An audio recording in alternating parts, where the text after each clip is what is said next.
NATO. The North Atlantic Treaty Organization was formed 75 years ago. Its aim? To prevent war between sovereign countries. 75 years of European history without a war, that's the ultimate expression of a successful alliance.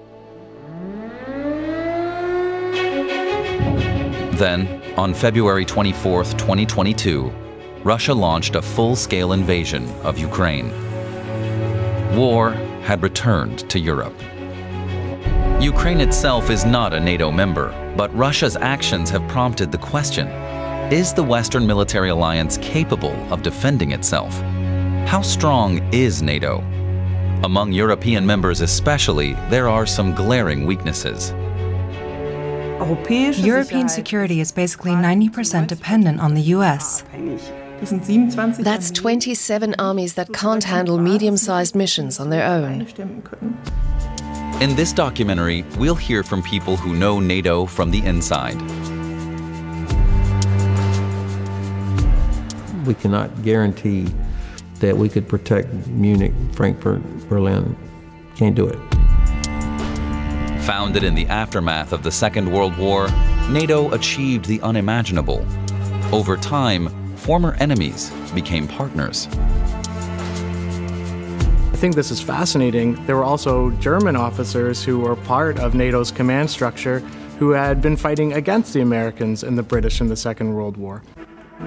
75 years after its founding, NATO's importance is now greater than it has been since the Cold War. Around the world, there's an increasing focus on military might. And it's not just Russia, but also China and the Middle East. I think Saudi Arabia has tripled its ground forces since 2010. And what about NATO? We took a holiday from reality, and now we're dealing with the consequences of that.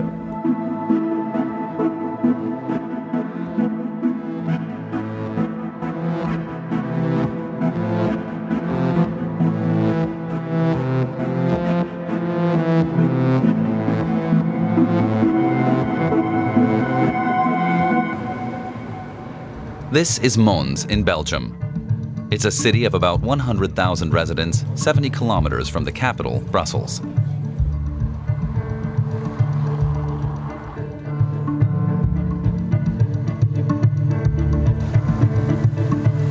It's home to one of the most well-protected buildings in the world, NATO's military headquarters. The Supreme Headquarters Allied Powers Europe, or SHAPE for short. It's a central hub for vital security information around the clock. Everything from movements near the Defense Alliance's borders to suspicious activity worldwide.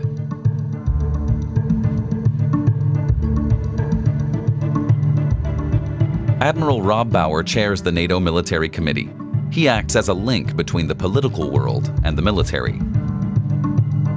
The alliance is there now for 75 years, and we went from 12 to now almost 32 members. So that in itself, I would say, is the proof that this alliance adds value. Otherwise, so many nations would not have joined.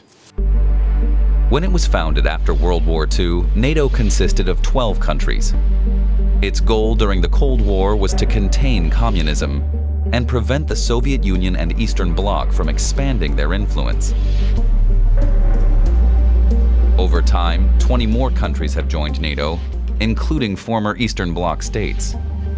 Today, the alliance stretches from the Arctic Ocean in the north to Turkey's border with Syria in the southeast, and from the Baltic states on Russia's border across the Atlantic to the US and Canada. It is the world's largest defense alliance, providing security for 1 billion people. And yet, NATO itself has no troops of its own.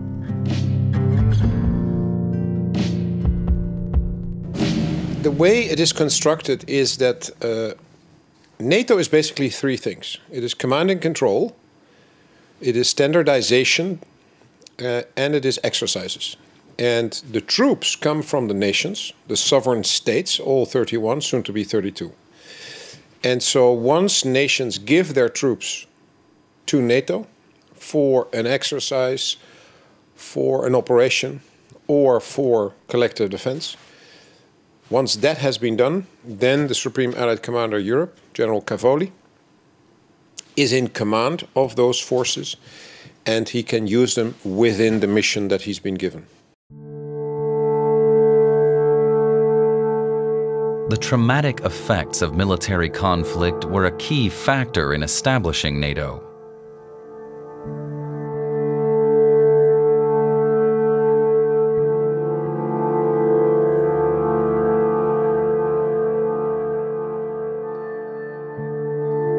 I think that it's essential to recognize that NATO is created and founded in the aftermath of the Second World War.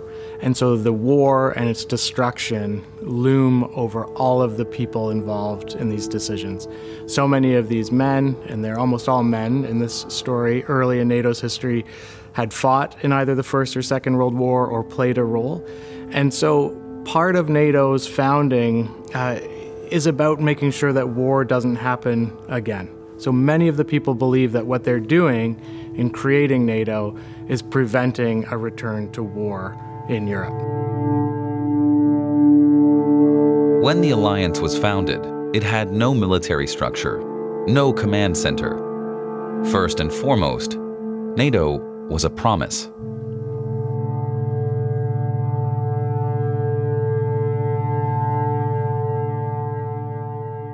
I think it's important to recognize that when the treaty was signed in 1949, it was a symbolic treaty. It was a political symbol that these 12 states were going to protect each other and work side by side. On April 4th, 1949, heads of government, foreign ministers, and senior diplomats from 12 countries gathered to sign the North Atlantic Treaty in Washington, D.C. The agreement had just 14 articles. For us, if there is anything certain today, if there is anything inevitable in the future, it is the will of the people of the world for freedom and for peace.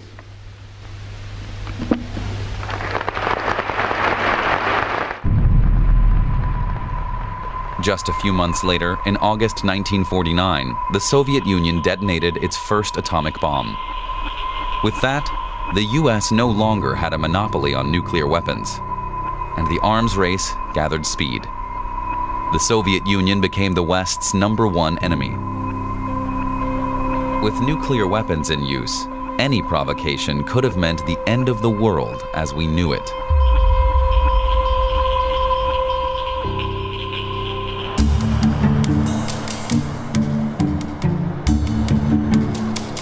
And yet, at the time, the greatest fear of NATO's founders wasn't a direct attack by the Soviet Union. It was what Canadian historian Timothy Andrews Sale calls the weakness of democracy. The particular worry in the late 1940s was that the experience of the Second World War had been so devastating and so traumatic for the people of Europe that they would not be willing to fight for their state or for their national interests in the future. The worry was that if the Soviet Union were to mobilize its forces or stage exercises or somehow flex its military muscle, then perhaps citizens in European countries would ask their leaders to give in to whatever the Soviet demands were. The millions of deaths during the Second World War were front of mind. And according to the historian's theory, democracies leave themselves open to blackmail because they try to keep the peace at all costs. They tend to offer compromises and give in to pressure.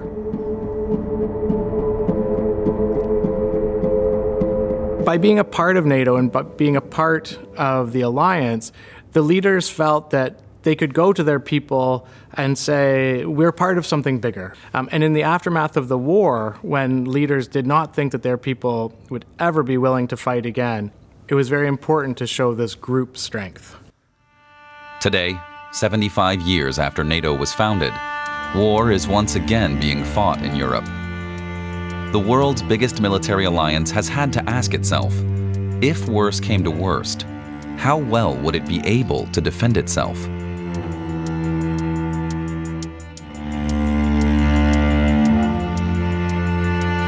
All nations have to make sure they can defend themselves. That's Article 3. And we have basically neglected that for many years. For example, Britain has greatly reduced its land forces.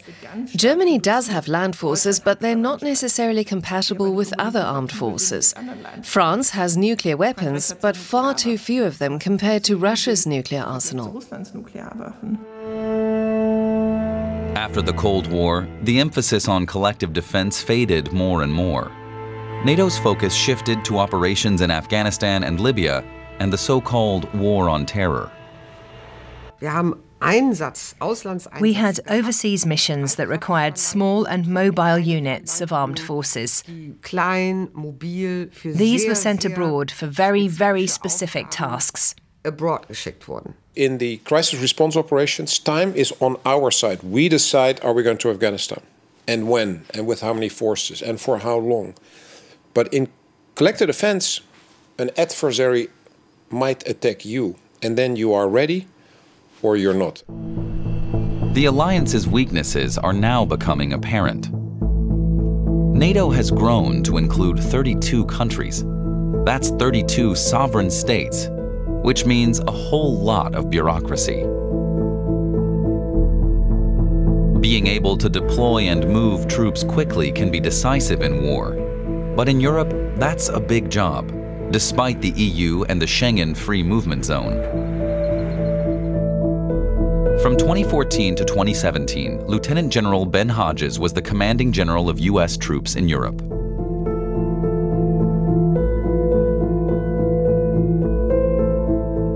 I said, you know, you could take a truckload of apples from Poland to Portugal, never be stopped. He could drive all the way through. I can't do that with military. And I had troops that were up in the Baltic countries in Poland, small numbers. And I noticed that my aviation, a helicopter unit, their maintenance readiness level was going down. And I asked my aviation brigade commander from Ansbach, I said, why are they not repaired? What's taking so long? And he said, sir, we cannot get the maintenance parts from Ansbach to Leeuwarden. It takes weeks. I said, what? I was naive. I just assumed driving from Ansbach to Leeuwarden would be like being on Interstate 95 in the U.S. from Florida to Virginia. I mean, it's all NATO countries, all EU countries. What's the problem? And that's when we realized that there was a problem moving military equipment across borders through the different nations. You had to have permission. NATO is aware of the problem. Since 2021, it's been operating what it calls Joint Support and Enabling Command, or JSAC, based in the southern German city of Ulm.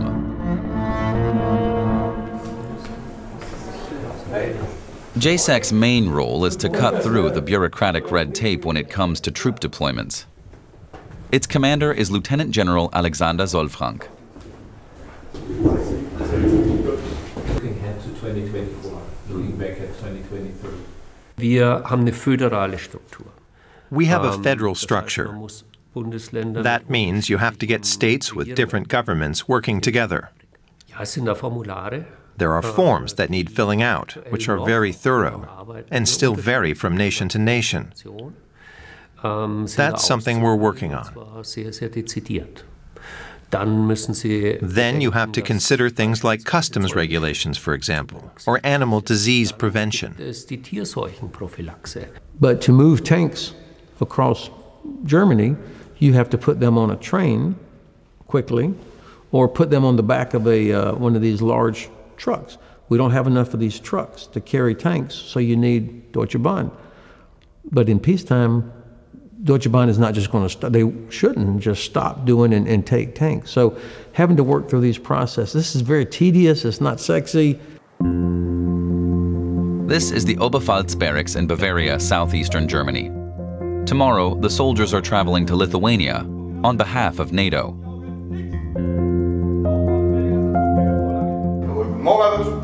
Guten Morgen, Herr Hauptmann! Eintreten. So, Männers. Noch einmal verladen und dann geht's halt Litauen. Ne? Im Prinzip Besatzungseinteilung ist klar. The tanks will be transported to Lithuania by train. Even the trip to the railway station requires meticulous coordination. The route is along the highway. They have a precise window to make the journey from the barracks to the train station. Everything must happen before rush hour. Across Europe, there are bridges that were built in the recent decades of peacetime, so little thought was given to whether they could bear the weight of heavy military equipment. The tanks must cross this bridge, one at a time. Every German our age remembers and can still see in Western Germany the yellow sign that has the weight this bridge will hold, and I mean everywhere in West Germany you had these signs. You don't have that as you go further to the east.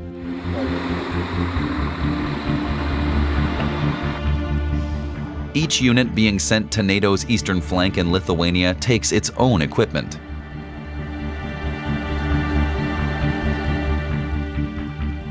That way, procedures and movements can be practiced and internalized.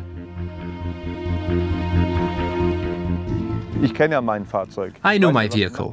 I know what faults it has or doesn't have. And our maintenance partner, Hill, can do things like send us spare parts. The tanks from the previous rotation belong to other comrades. It's like having a car. You drive your own, you don't just swap it with someone else's. The aim of JSEC is to create a kind of common military zone, akin to Europe's border-free Schengen area. In the future, NATO wants to be able to deploy 100,000 soldiers in 10 days. Right now, it takes 15 days to deploy less than half that number. And it's not just about the soldiers themselves. We've just seen this with the war in Ukraine. A land war eats up incredible amounts of resources. Ukraine supporters are really struggling just to produce enough ammunition. They've scoured all the existing stockpiles and used everything up.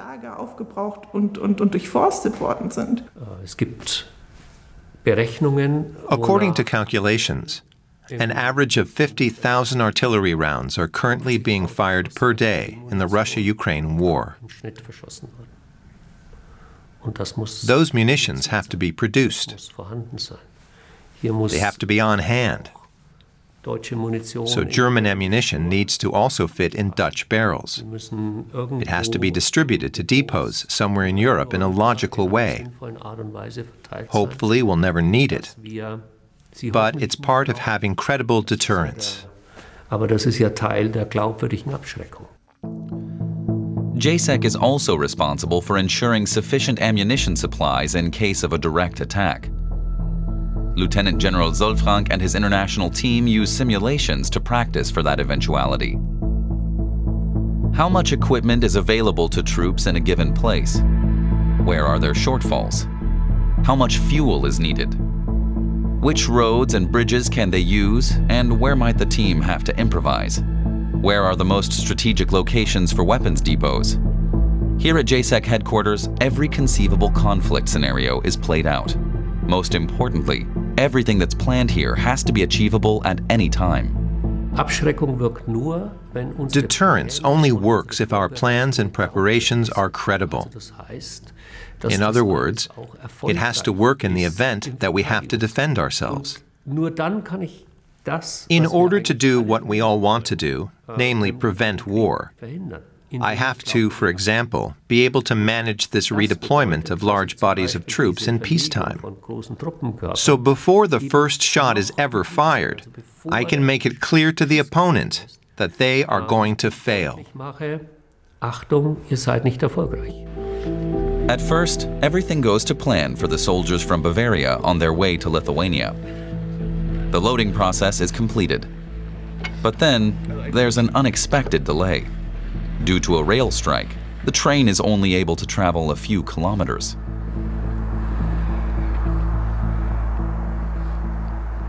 Three days later, it's still in Bavaria.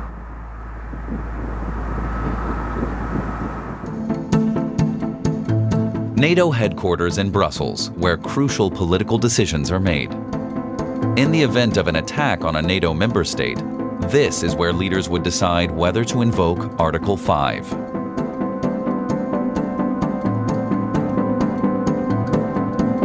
In the NATO process, Article 5, of course, is the article of the Washington Treaty that is most well known.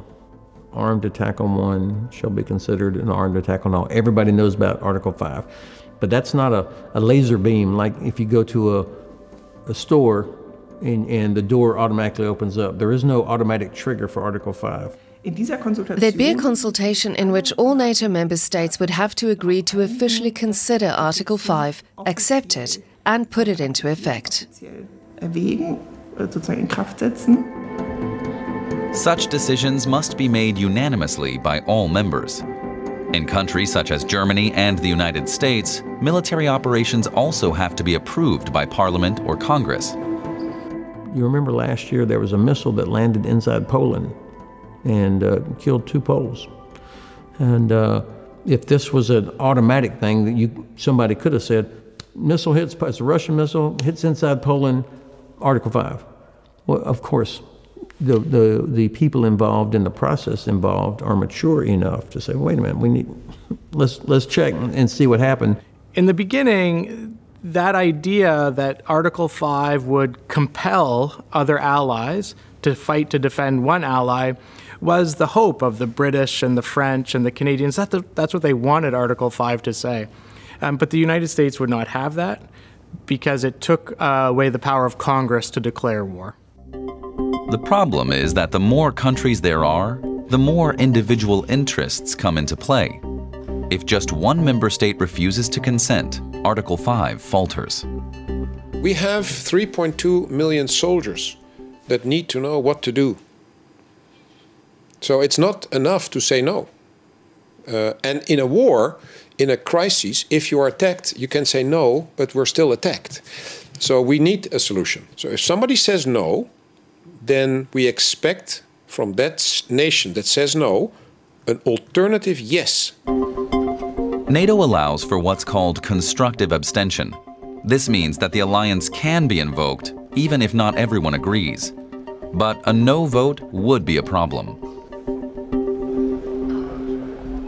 In the case of an attack, if one nation says we do not support this is Article 5, then the other nations can still act in a multilateral way, but it won't be under a NATO construct. So this will be a problem. And yet, the foundational ideas behind NATO are community and solidarity.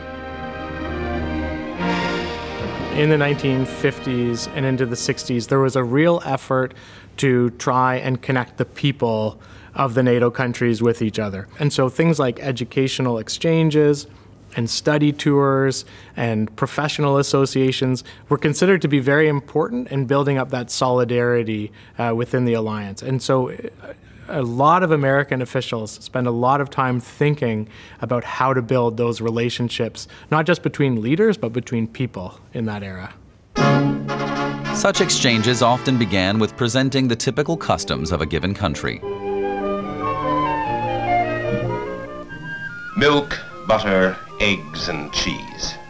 Cheese made by special formulas and skills passed down through generations of peasant cheesemakers, producing delicacies like Pont l'Evêque and Camembert, famous throughout the world.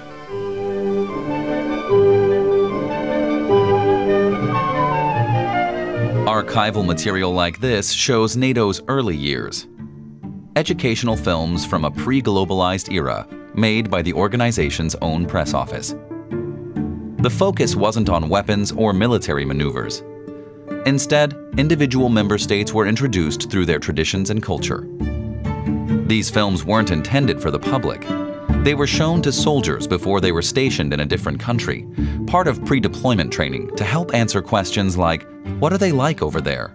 What can we expect?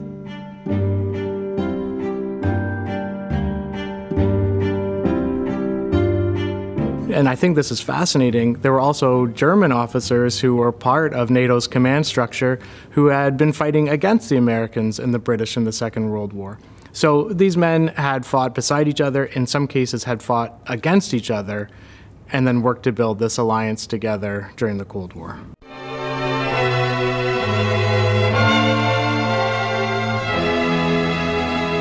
NATO bases already existed in federal Germany, and at one of them, an international jet pilot school, men from the United Kingdom, from Western Germany, from the United States, and the airmen of France and those of Italy work and train together. In 1955, just 10 years after the end of the Second World War, West Germany was admitted to NATO. But despite the emphasis on community, the fear of being abandoned by one's own allies is as old as NATO itself.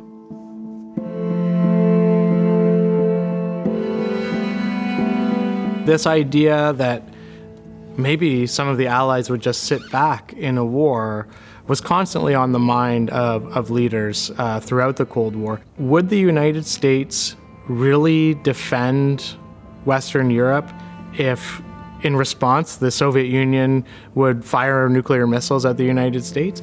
And so it's from the late 1950s on that this balancing act becomes extremely difficult. The very same year that the Federal Republic of Germany joined NATO, then-Chancellor Konrad Adenauer asked experts for a legal opinion. He wanted to know how binding Article 5 really was.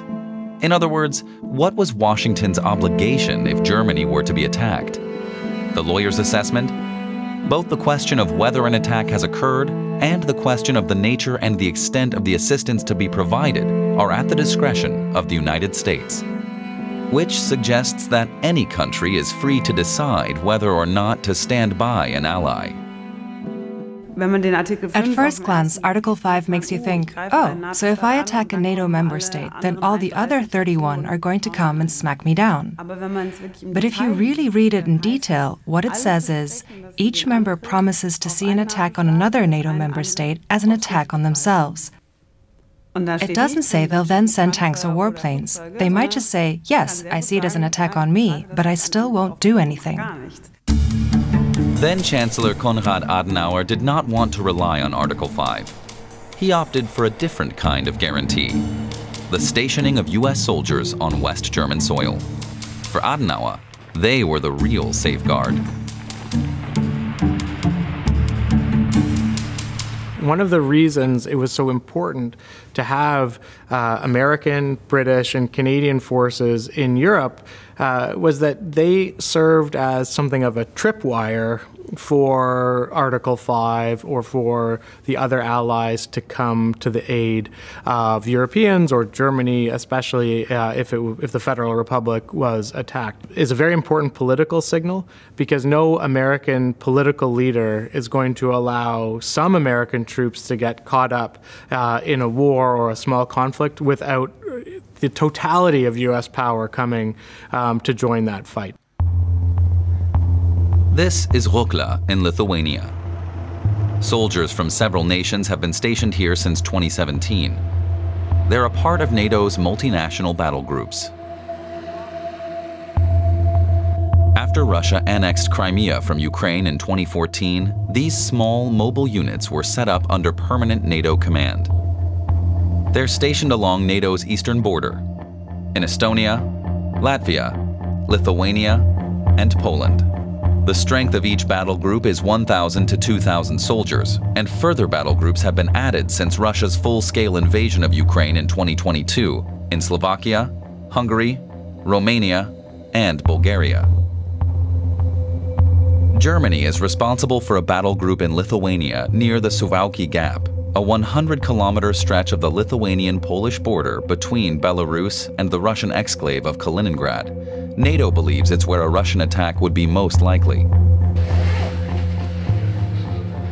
Colonel Klaus-Peter Berger is in command of the German contingent stationed here in Lithuania.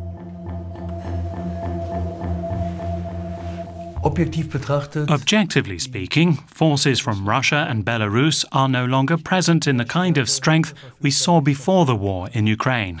Many forces have been withdrawn and deployed in Ukraine. So objectively we can say that we're not currently under any acute threat. The German soldiers from the barracks in Bavaria have now arrived by plane. But their tanks are still in transit. In the evening, there's a flag ceremony symbolizing the changeover of troops. While some are heading home after 6 months, the others are left with an important task: demonstrating loud and clear that NATO won't abandon Lithuania in the event of armed conflict.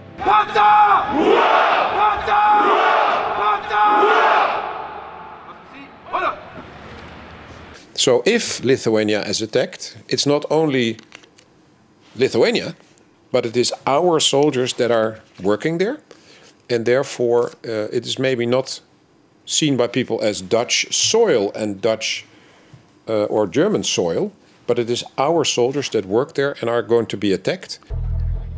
It's the same principle that Konrad Adenauer relied on. Security isn't guaranteed by the famous Article 5, but by the international makeup of a military presence. The German armed forces here are ready for action. But at the same time, they're showing the Lithuanian people, look, we're here, standing alongside you, shoulder to shoulder. We can't forget that it wasn't only the Americans who guaranteed our security during the Cold War. It was several allied countries. You could say we're now repaying the favor. We're helping to pass on what we experienced in the past in terms of security and protection. To make sure that our comrades here in Lithuania and in the other Baltic states are supported in protecting NATO's eastern flank. Beim Schutz an der NATO-Ostflanke Unterstützung zu gewährleisten.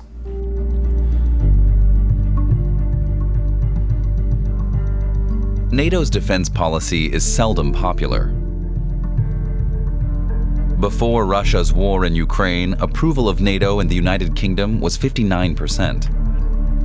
In Germany, it was 54%. And in France, just 39%. Even more dramatic were polling results regarding Article 5 and the obligation to defend allies.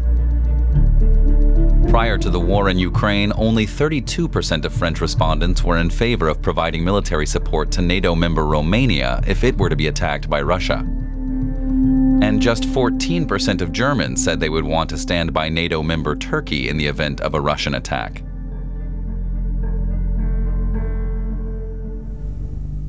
But the truth is, support for NATO has always fluctuated, even during the Cold War. In West Germany, for example, the 1980s saw a big peace movement that led other NATO countries to wonder just how reliable the Germans were as allies.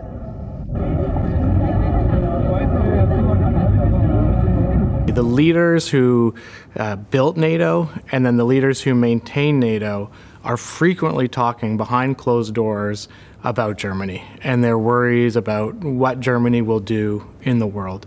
And this takes one of two paths. So one argument earlier in the Cold War is this fear that Germany is going to try and establish itself as an independent, strong power in Europe, and that this will be a return to the first half of the 20th century. And that motivates a lot of fears in the 1950s and 1960s. And then there's a switch. From the 1960s on, there's a fear and a worry that perhaps Germans no longer wish to be powerful at all.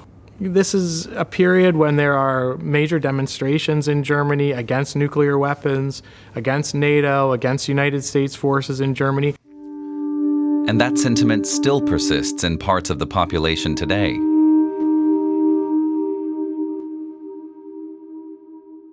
I think a whole lot of people in Germany have very happily been in an intellectual, political and economic comfort zone. The motto has been, whatever Russia is doing in Syria or Georgia or Ukraine isn't nice, but it has nothing to do with us. A lack of solidarity and no common vision.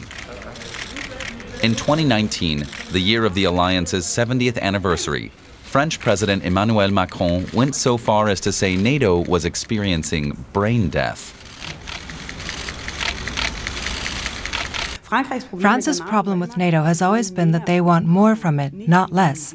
That's how Macron's comment must be understood. France has consistently been one of the allies saying, we all must do more than what we're doing.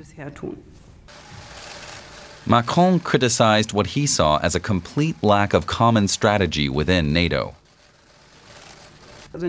For a long time, Germany had a kind of blinkered attitude towards anything involving conflict. I think that's why Macron gave a wake-up call. It's not just about money or soldiers. It's about asking, can you even imagine the worst-case scenario? Because if not, you'll be truly helpless if it happens. 2 days later than planned, the tanks arrive in Lithuania. But before they finally reach the barracks, there's one more hurdle to clear.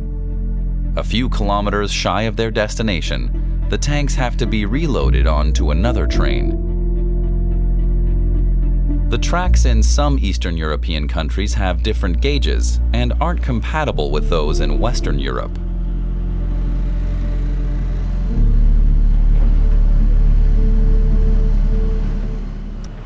In a defense situation, the trains would have been here on time. The strike wouldn't have happened, and the German rail operator would have gotten them here on schedule.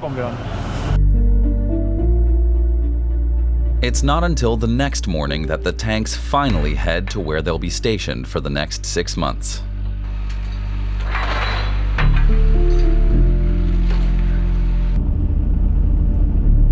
They drive the last few kilometers along country roads. Soon, there will be German kindergartens, schools, and supermarkets built in the region. That's because a new German brigade will be permanently stationed in Lithuania, operational by 2027. About 5,000 soldiers and their families will live here. The move is part of NATO's defense strategy to prevent Russia from attacking other former Soviet countries after Ukraine. That's especially a concern in the Baltic states. Unlike in Ukraine, here it would constitute a direct attack on NATO territory.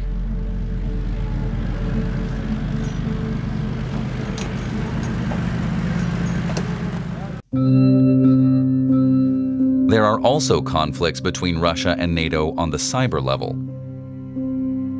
An investigation published in 2023 revealed the Vulcan Files leak and the existence of hacking centers working for the Russian government. The revelations showed how Moscow was trying to destabilize the West via the internet. NATO's response to this new threat can be found in the Estonian capital, Tallinn, close to the Russian border. This is the Cooperative Cyber Defense Center of Excellence.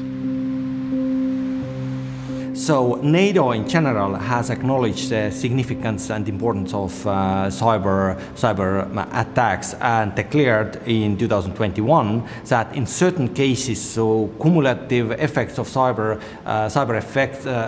attacks against the NATO nations can trigger NATO Article 5. That means collective defense, and response might not be limited to cyberspace only. The Alliance's top cyber professionals meet here regularly to practice for emergency situations. The annual Locked Shield simulation involves defending a fictitious country from a cyber attack. So it can be called like the World Championship or Olympics of Cyber Defenders every year. And the purpose of it is to have this multinational environment where the most complex and advanced simulated environment is used, like in real case when a nation is under a cyber attack. Another annual simulation, Crossed Swords, took place in December 2023. It involved responding to a threat with a counterattack.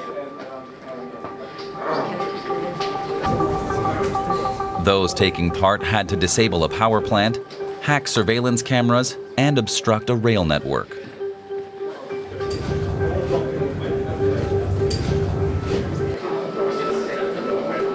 Points were awarded for each hacked server, and a winner was determined at the end. Ukrainian experts also took part in the simulation. Meanwhile, just over 1,000 kilometers to the south, Russian hackers actually shut down Ukraine's biggest telecoms operator for several days. After the Soviet Union dissolved, Eastern European countries left the Eastern Bloc and gradually joined NATO. In 1999, Poland, the Czech Republic, and Hungary became members. 5 years later, Estonia, Latvia, Lithuania, Bulgaria, Romania, Slovakia, and Slovenia followed. Albania and Croatia joined in 2009. In 2017 came Montenegro, and in 2020 North Macedonia became the last country to join NATO before the war in Ukraine. Why is it that so many nations that are former Soviet republics, such as Estonia, Latvia, and Lithuania, or former members of the Warsaw Pact like Poland, why did they seek to join NATO as soon as they possibly could? Why does Ukraine want to do it now? And it's because they know what it's like to be under that Russian control. Some people say that by expanding NATO toward Russia, that we were committing a form of aggression, that we were threatening Russia. I can tell you, because I was there in the George H.W. Bush administration, when the Warsaw Pact collapsed and then when the Soviet Union disintegrated, Central and Eastern European countries were pounding on NATO's door, asking admission. They had been dominated by the Soviet Union since the end of World War II. They wanted to be free, and they wanted to be with what they saw as like-minded countries in the West. We didn't do any recruiting to add to NATO membership. All of the countries that joined opened the process themselves. Russian President Vladimir Putin viewed the eastern expansion of NATO as both a threat and betrayal of a purported promise. In Putin's eyes, it was a breach of trust that justified Russia's attack on another country. He made that clear in an address to the nation 3 days before Russian troops invaded Ukraine. В Киеве давно провозгласили стратегический курс на вступление в НАТО. Да, безусловно, каждая страна имеет право выбирать собственную систему обеспечения безопасности, заключать военные союзы. Другими словами, выбор способов обеспечения безопасности не должен создавать угрозы для других государств. А вступление Украины в НАТО – это прямая угроза безопасности России. Мол, никаких угроз для России нет. Опять предлагают поверить на слово. Но реальную цену таким словам мы хорошо знаем. В 1990 году, когда обсуждался вопрос об объединении Германии, советскому руководству со стороны США было обещано, что не произойдет распространение юрисдикции или военного присутствия НАТО ни на 1 дюйм в восточном направлении, и что объединение Германии не приведет к распространению военной организации НАТО на восток. Это цитата. Not 1 inch eastward. That's the much-quoted promise NATO is said to have made to Russia. So, did the West betray Russia? Historian Mary E. Sarati has spent most of her academic life focusing on that exact question. She's conducted more than 100 interviews and scrutinized countless transcripts, letters, and documents.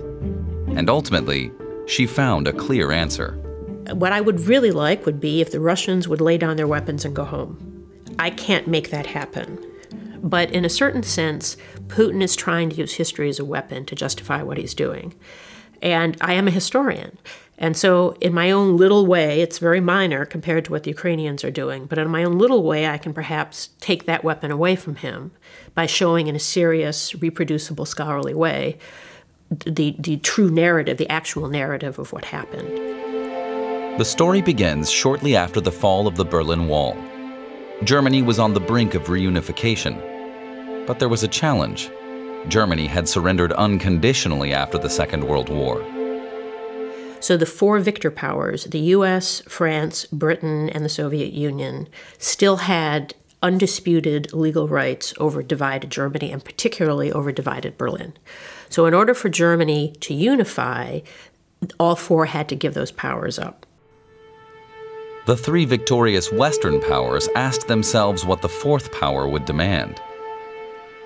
What would the Soviet Union's last leader, Mikhail Gorbachev, want in return for allowing the reunification of Germany?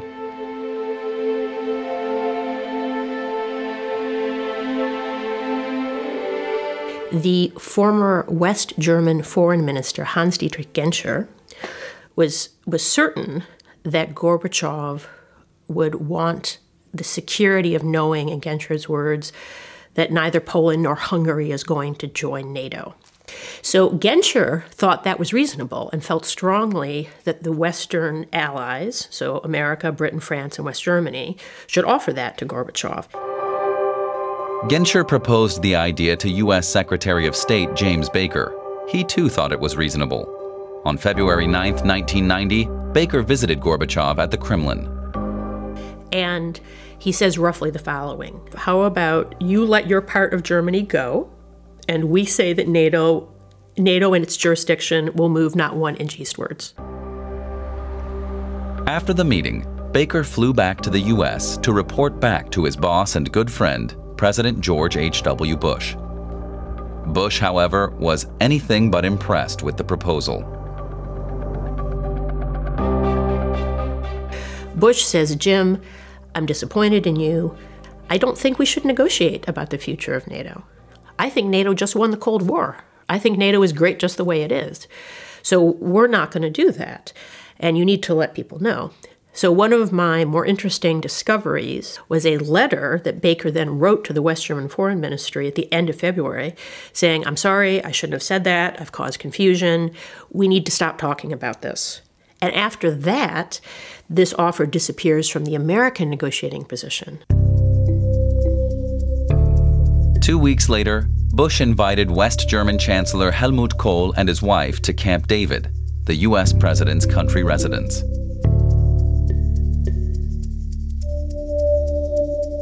Bush said to Kohl pretty much the same thing that he'd said to James Baker. We're not going to negotiate over the future of NATO. To hell with that. Right? That's a direct quote, to hell with that. And Kohl responded, okay, but Gorbachev is going to want something in exchange for his bargaining chips. And Kohl thought about it and said, perhaps it will be a question of money. And Bush responded, you have deep pockets. And the later defense minister, Bob Gates, who was basically taking notes around this time, Bob Gates later wrote in his memoirs, at that moment, the strategy became clear. We were going to bribe the Soviets out, but with money, not with promises about NATO enlargement. The 2+4 negotiations dragged on until September 12, 1990. By then, nothing stood in the way of German reunification, and the line not 1 inch eastward was not in any treaty. Für uns Deutsche ist es ein bewegender Tag. Wir wollen, dass die Vereinigung der Deutschen zu einem Beitrag wird für die Stabilität in ganz Europa. This was not amateur hour. These were professionals negotiating. This was the A-team, as we say in America. And at the end, what actually was in the contract explicitly allows NATO to enlarge across the former Cold War front line. That, I believe, is what is most important. And the Soviet Union not only signed that accord, not only ratified it, but also cashed the associated check for billions of Deutschmarks. That Putin doesn't mention. So what Putin does is he mentions the early phase of the negotiations where that was a possibility, but then he ignores what actually happened at the end. Months later, the Soviet Union collapsed. The Warsaw Pact was officially dissolved. The Soviet flag over the Kremlin was lowered. NATO and the West had won. Suddenly, the question arose, what should NATO do next? So there are a number of reasons for keeping NATO in place. One is the idea that geopolitical realities had not evaporated just because the Cold War ended. There was no guarantee that the Soviet Union or later Russia were going to be a peaceful state. After 1990, there was this idea of the peace dividend. All states in Europe, in the West, but also Russia and other former Soviet states, reduced their arms. The idea was, if everyone had fewer weapons, it signaled nobody wanted conflict. And for a few years at least, the idea seemed to work. Relations between Russia and the West improved, In 1997, leaders of NATO countries and Russian President Boris Yeltsin signed a cooperation agreement called the NATO-Russia Founding Act. German diplomat Wolfgang Ischinger was at the negotiations. In the first half of the 1990s, the relationship was by no means confrontational or hostile. Russia needed cooperation with the West. Russia was later admitted to the G7, so suddenly we were the G8. The NATO-Russia Founding Act literally states, NATO and Russia do not consider each other as adversaries. Документ был, чтобы именно сложилась такая обстановка, что все, и в том числе и Россия, чувствовали бы себя уютно в Европе. In the Founding Act, the West made concessions to Russia.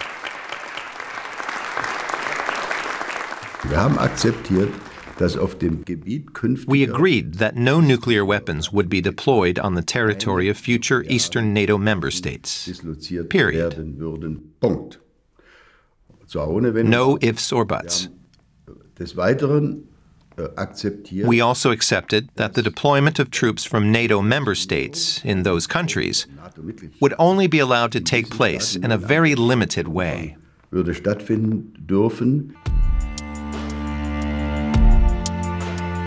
And NATO honored that agreement, says Andrei Kortunov, academic director of the Russian International Affairs Council in Moscow.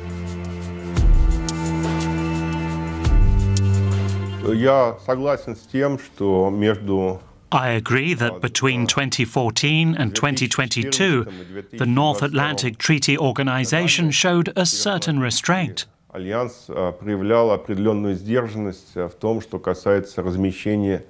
A restraint in deploying new troops and heavy weapons to its eastern flank. This was evidently done to avoid any accusation of violating the provisions of the NATO-Russia Founding Act. The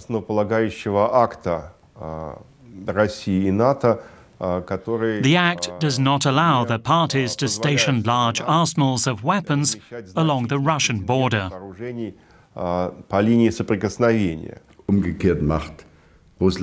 On the other hand, Russia is doing things very differently.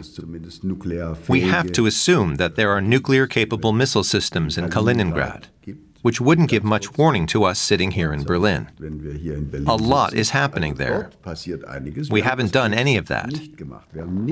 We haven't done anything in this domain that didn't already exist before reunification or during the Cold War. Even when Putin came to power in 1999, the relationship between Russia and NATO was peaceful. The old enemy seemed to have become a friend. Meanwhile, a new adversary had emerged: terrorism.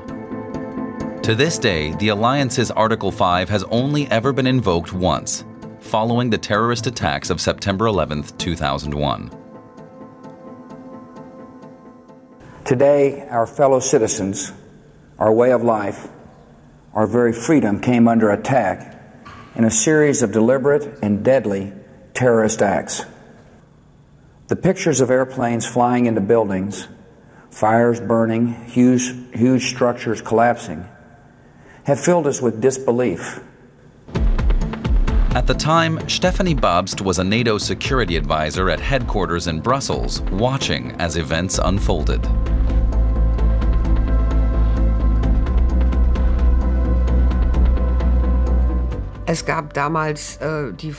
During the attacks, but also afterwards, there was a sense that we should expect further attacks, and we didn't know where. I remember very well how unsettled we felt as employees at NATO headquarters. We thought we were also targets. Within a very short time, a meeting of the North Atlantic Council was convened. The US ambassador started out by outlining the events that had happened before our very eyes. He tried to explain how the government had made sense of it in those few hours after the attack, what they knew, especially in terms of intelligence. And then the Secretary General, George Robertson, said that there was a consensus among the allies, so to speak, that we were standing in solidarity with the United States, the affected country, and that was happening under Article 5 of the Washington Treaty.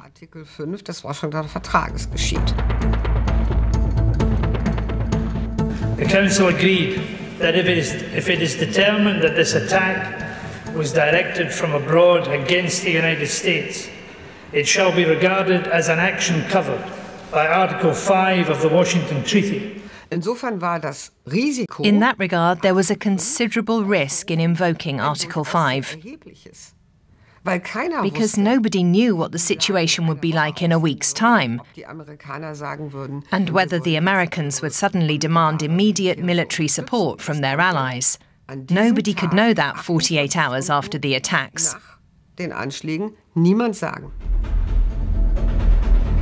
In response to the attacks, U.S. President George W. Bush declared a war on terror in 2001.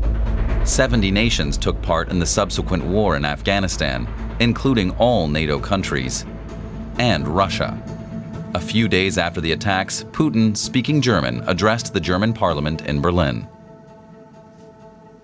Putin was one of the very first to express his condolences and a willingness to help after 9/11. Relations were still stable back then.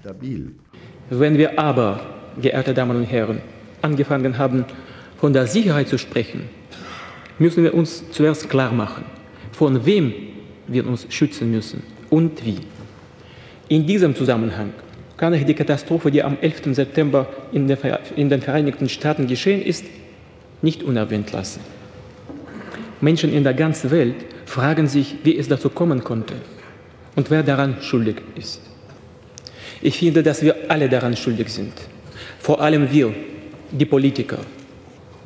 Wir leben weiterhin im alten Wertesystem. Wir sprechen von einer Partnerschaft. Nur in Wirklichkeit haben wir immer noch nicht gelernt, einander zu vertrauen.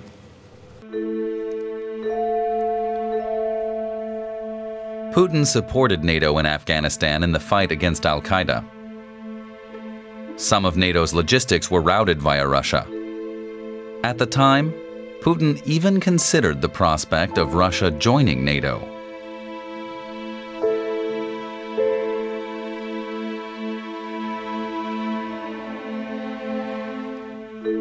Both Russia and NATO member states benefited from the cooperation, economically and politically.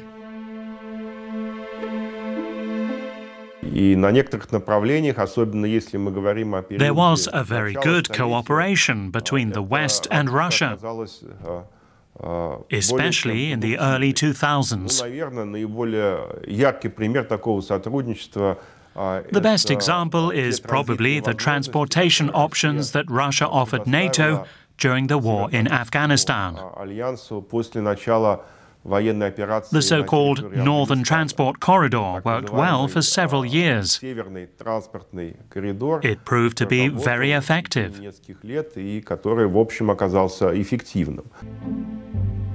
From 2002 onwards, representatives of Russia and NATO met regularly in the NATO-Russia Council. The mood among leaders was playful and upbeat. Предлагаю с этого момента штаб-квартиру НАТО переименовать в Дом Советов. Думаю, что это неплохое предложение.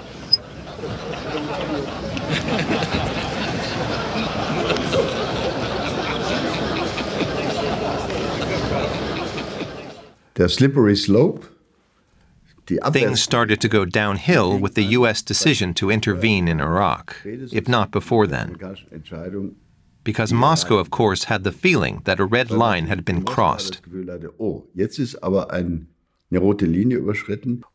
the Americans were going to start that kind of war, with thousands of tanks and soldiers, and as it turned out, based on false information, then where would it end? It was the beginning of the end of good relations between Russia and the West. Russia, like China and France, voted against the invasion of Iraq at the UN Security Council. The US invaded anyway without a UN mandate. In 2007, 4 years after the US invaded Iraq with its Coalition of the Willing, Putin spoke at the Munich Security Conference. He took the United States and its allies to task over their policies. Формат конференции дает мне возможность избежать излишнего политеса и необходимости говорить округлыми, приятными, но пустыми дипломатическими штампами.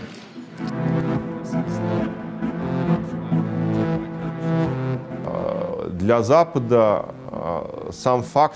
In the West, the fact that contact was maintained between Moscow and Brussels was very often seen as some kind of favor from NATO towards Russia. The Council was almost exclusively considered a mechanism for exchanging information, but one which had no serious decision-making functions. And of course, those two approaches were bound to clash sooner or later.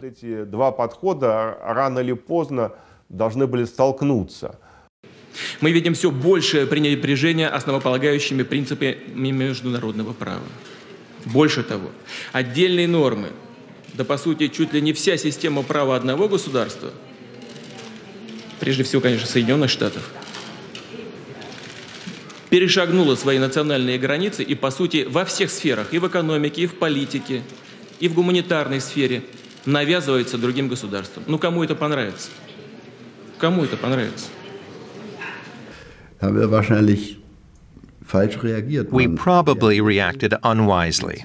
The reaction was basically to assume he just needed to let off some steam, and that the next morning it would be back to business as usual. That turned out to be a miscalculation.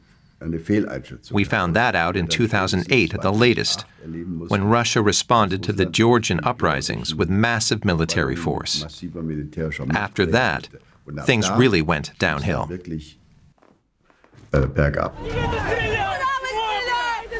In 2014, Russian forces occupied Crimea. Pro-Russian insurgents in eastern Ukraine were supported with arms, supplies, logistics, and irregular forces. The official line was that Moscow was protecting the Russian language and culture. In reality, it was probably also about preventing Ukraine from joining NATO. After all, no country involved in a conflict is allowed to join the alliance.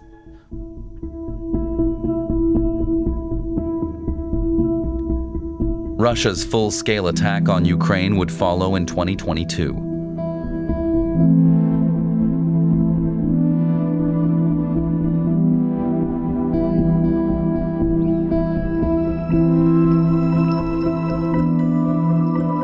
One week prior, Russia's foreign minister essentially declared that the NATO-Russia Council was no more. They want to go back to the borders of 1997. They sent a concept treaty text to NATO in December 2021. And that means that basically all the members that since 1997 have become a member of NATO would sort of become a second-class member. Of course, that is unacceptable. Putin wants less of NATO. Instead, he's getting more of it. Finland joined the alliance in 2023. Sweden applied for membership in 2022, but wasn't admitted at first. For 20 months, Turkish President Recep Tayyip Erdogan blocked Sweden's membership bid. Hungary opposed it even longer. All NATO members have the right of veto. For example, when it comes to new member states. Sweden had been preparing for over a year. They'd made an incredibly important, really quite historic decision. They had to get it through Parliament, which was a difficult political feat. From there, they were more or less dependent on two people, Mr. Orban and Mr. Erdogan. So they were on the doorstep and they basically had to beg. Erdogan's objection was that Sweden was doing too little within its own borders against groups associated with the Kurdistan Workers' Party, or PKK, which is banned in Turkey and which the EU considers a terrorist organization. My former boss, NATO Secretary-General Jens Stoltenberg, made frequent trips to Ankara with a view to expanding the alliance to include Finland and Sweden, to convince Mr. Erdogan. That works based on appeals, persuasion, and to a certain extent, also deals. Researcher Yazar Aydin says Erdogan has deliberately used NATO to make profitable deals. For years, in his role at the German Institute for International and Security Affairs, Aydin has observed Turkey's foreign policy. There's also a tactical reason for the Turkish position. Turkey wants to extort more benefits out of the US, if you want to put it that way. It's about acquiring F-16 fighter jets, for example. Turkey isn't going to make it easy. The country is negotiating. Meanwhile, NATO once again faces an age-old question. How united would the alliance be in the event of an attack? Polling suggests that nearly 3/4 of Turks now see its NATO partner, the United States, as their greatest threat. NATO itself now has just 23% support in Turkey.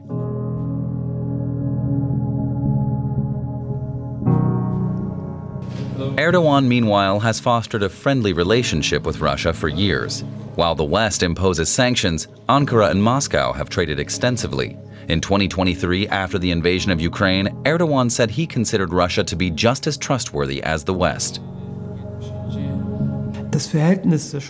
The relationship between Turkey and Russia is characterized by cooperation on the one hand and conflict on the other. Turkey doesn't support sanctions on Russia. It holds talks with Russia, which is also very important. But on the other hand, Turkey didn't recognize the annexation of Crimea, for example. Turkey has supported and continues to support Ukraine. Years ago, Russia began to intensify its strategic partnership with Turkey. The two countries coordinate on energy policy and economics. They have a close exchange when it comes to military matters and also intelligence. None of that is good for the alliance. I haven't heard of any nation or government seriously considering threatening to expel Turkey. In other words, trying to find its own leverage and signalling to Ankara that NATO membership isn't set in stone.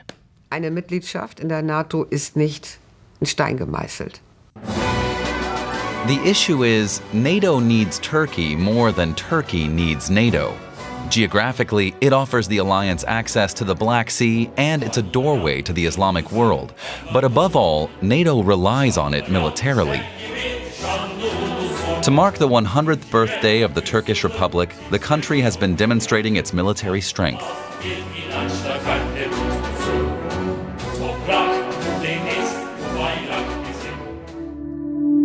In terms of troop numbers, the Turkish army is the second strongest in the alliance after the US, by a wide margin. France comes in third with less than half the number Turkey has. That means Turkey is not actually dependent on NATO in military terms. And yet, there has not been a debate in Turkey in the past or now about leaving NATO. The government hasn't engaged in talks like that.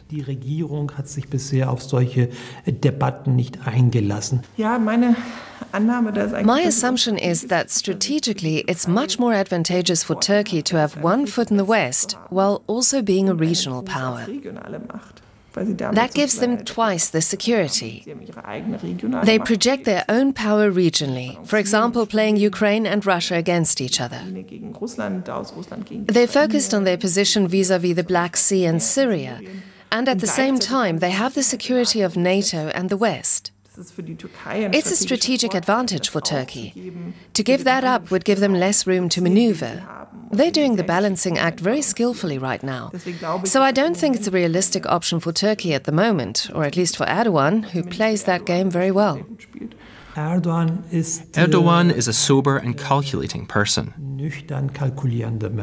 As part of NATO, he can weigh in on global issues.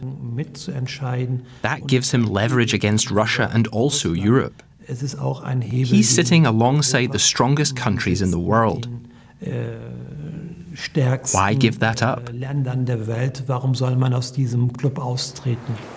NATO's most important member was and is the U.S. It's key to the alliance's strength and its future. We assembled here today are issuing a new decree to be heard in every city, in every foreign capital, and in every hall of power. From this day forward, a new vision will govern our land. From this day forward, it's going to be only America first. America first.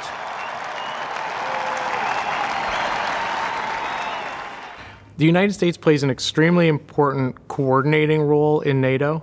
The president is the most important person in the alliance, and without an American president and all of that means in terms of American military and nuclear power, the alliance itself would be just a shadow of itself. It would be very different if, say, Italy decided not to be involved. It really is a dramatic turn of events that the biggest fear of a NATO member leaving in recent years has been about the United States. In July 2018, NATO Secretary General Jens Stoltenberg and U.S. President Donald Trump clashed on camera at a NATO summit in Brussels. Germany is just paying a little bit over 1%, whereas the United States in actual numbers is paying 4.2% of a much larger GDP. So I think that's inappropriate also. You know, we're protecting Germany, we're protecting France, we're protecting everybody, and yet we're paying a lot of money to protect. Now, this has been going on for decades, and then numerous of the countries go out and make a pipeline deal with Russia, where they're paying billions of dollars into the coffers of Russia. And I think that's very inappropriate. And the former chancellor of Germany is the head of the pipeline company that's supplying the gas. In 2014, NATO member states agreed to spend 2% of GDP on defense. But apart from the United States, hardly any country stuck to it.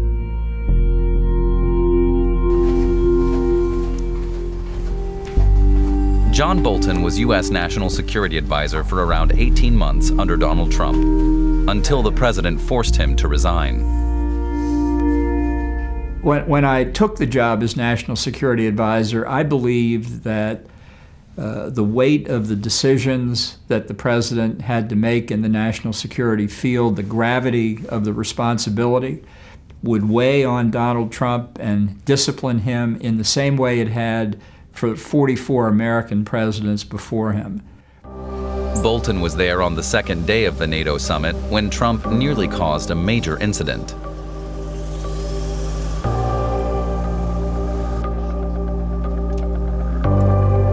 Well, I was in a car over to our embassy residence in Brussels, where the president was staying, and he called me in the car and said, I think we should do something historic today. I think we should withdraw from NATO.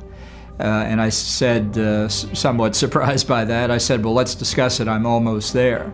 As soon as I hung up with the president, I called Mike Pompeo, the Secretary of State. I called John Kelly, the White House Chief of Staff. I tried to reach Jim Mattis, the Secretary of Defense, to basically say, all hands on deck, I think this is very serious.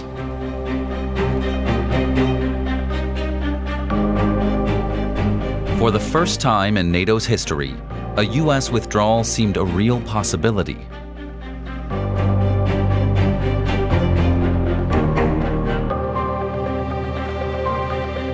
Well, I was very worried that Trump would actually announce withdrawal right there. Not that we had considered it, not that we had discussed it at the NSC, but because Trump, once he started talking about something, often just went ahead and did it. And at one point, Trump said to me that basically he was going to replace me with someone who didn't argue with him, but who just said yes when he said things like, I want to get out of NATO.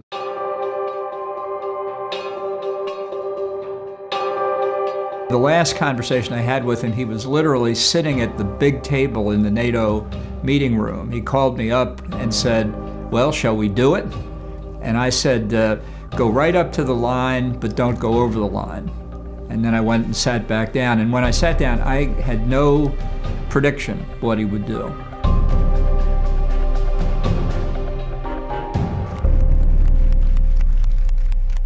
I think with a normal president, it would have been seen as a bluff because people know that, come on, the United States needs NATO just as much as NATO needs the United States. So nobody would have taken him serious. He comes across as not truly appreciating the significance of the alliance or what it even means or understanding the history or why do we do what we do.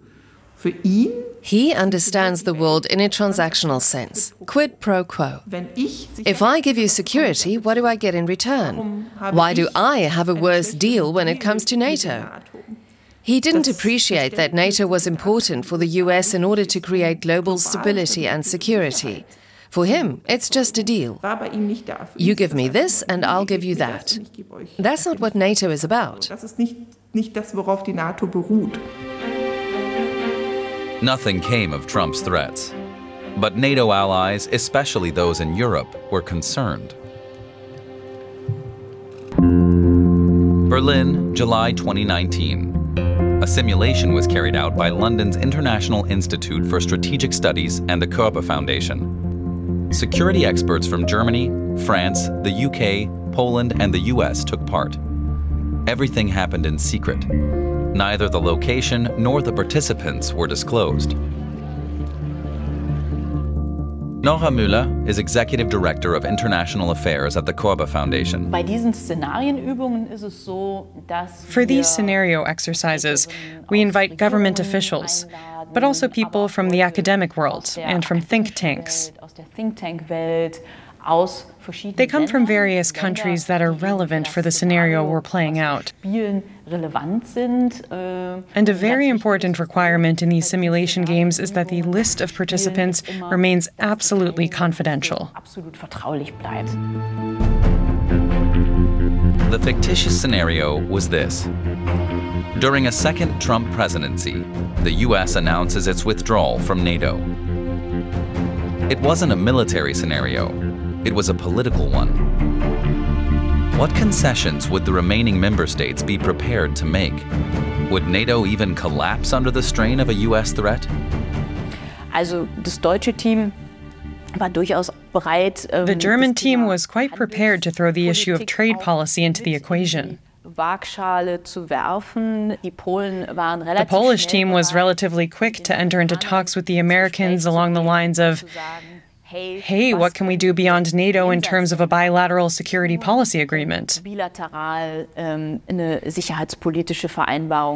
that, of course, was a big concern for the other players in the game.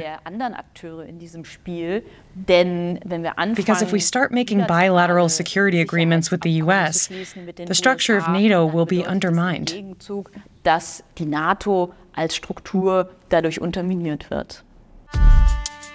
The simulation ruthlessly exposed the alliance's weaknesses. A US withdrawal would massively weaken NATO and set off a race for bilateral treaties. Considerations about the consequences of a US withdrawal can also be found in NATO's history. And what they expected would happen was a return to a series of bilateral alliances between two states, maybe three states in Europe. And what they saw was the return to a rickety system of alliances like those that had existed in Europe before the Second World War and in some cases before the First World War too. And they worried that this would be a very unstable and dangerous situation where states would have a series of different security obligations that could activate a whole series of dominoes, if you will, if a conflict were to begin.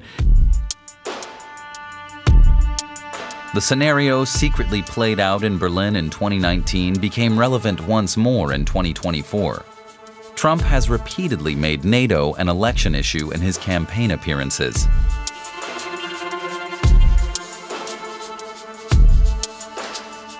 And we don't get so much out of it. And you know, I hate to tell you this about NATO.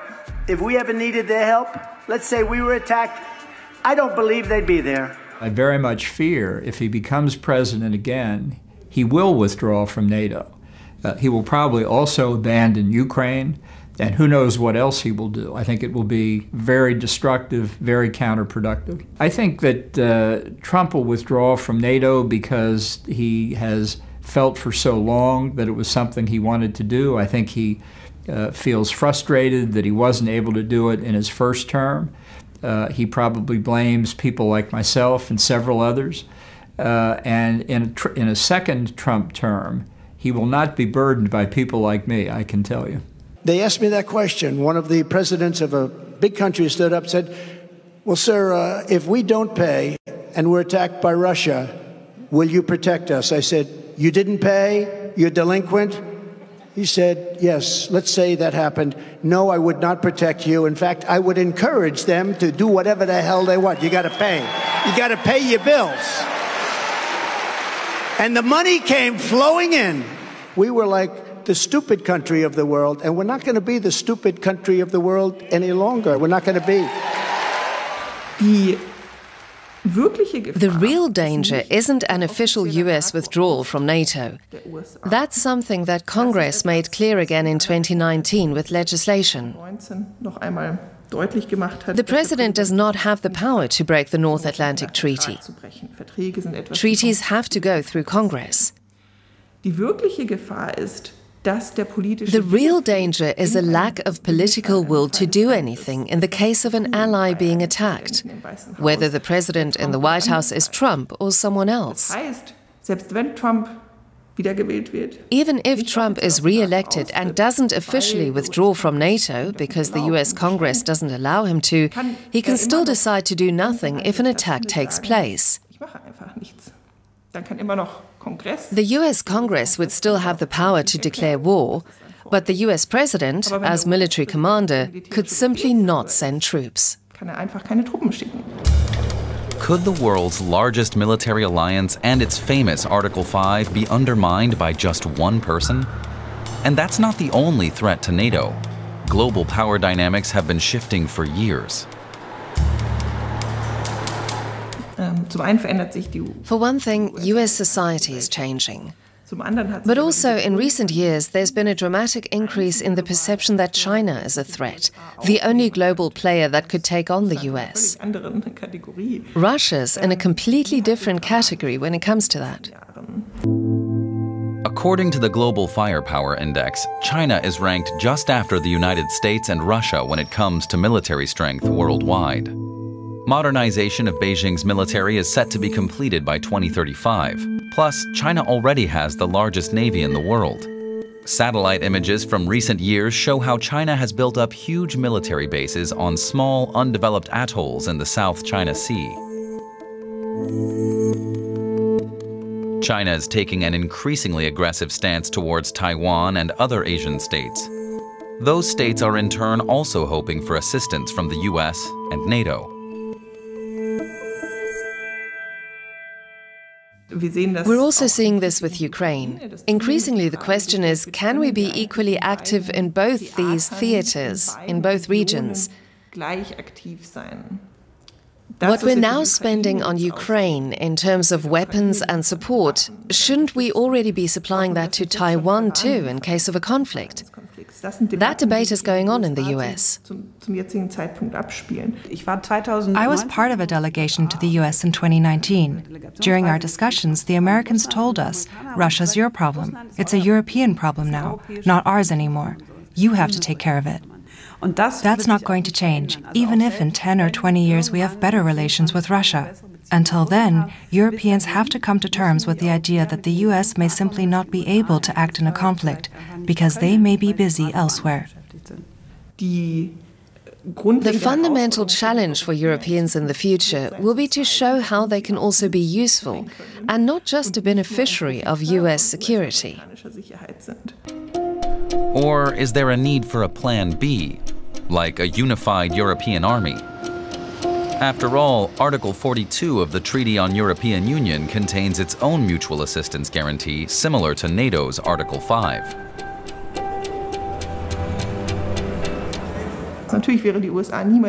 Needless to say, the US wouldn't be the military power it is today if it wasn't centralized. And that's exactly why a European army under a unified command structure is so unlikely, because we're not one country like the United States. The European Union is made up of 27 countries. They will never let a central command in Brussels, for example, take military decision-making out of their hands. In February 2024, European Commission President Ursula von der Leyen supported a proposal to appoint an EU Defence Commissioner in the future. But the idea of a European army would have to be approached over the long term.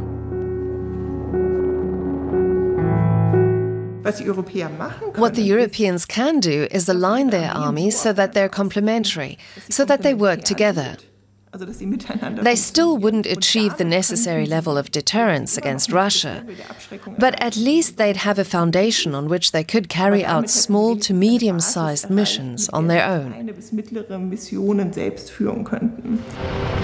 Small to medium-sized missions are unlikely to discourage Russia in the long term. In January 2024, NATO began its largest troop exercise since the end of the Cold War, named Steadfast Defender. 90,000 soldiers practicing their reaction to a simulated attack over several months. The hypothetical opponent? Russia.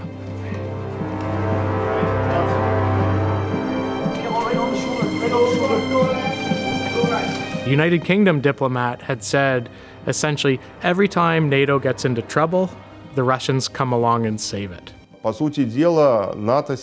NATO is now, in fact, returning to the reason the North Atlantic Bloc was founded in 1949, keeping Moscow at bay.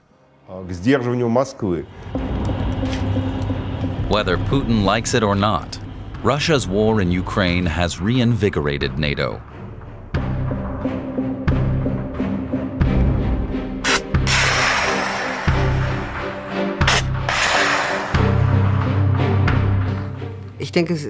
As Europeans, and of course as Germany, it's the biggest test that we have faced since the end of the Second World War. This is not some minor crisis that we can manage from the sidelines. And regardless of external pressure, the looming rift between Europe and the US is unmistakable. Europeans are facing completely new challenges.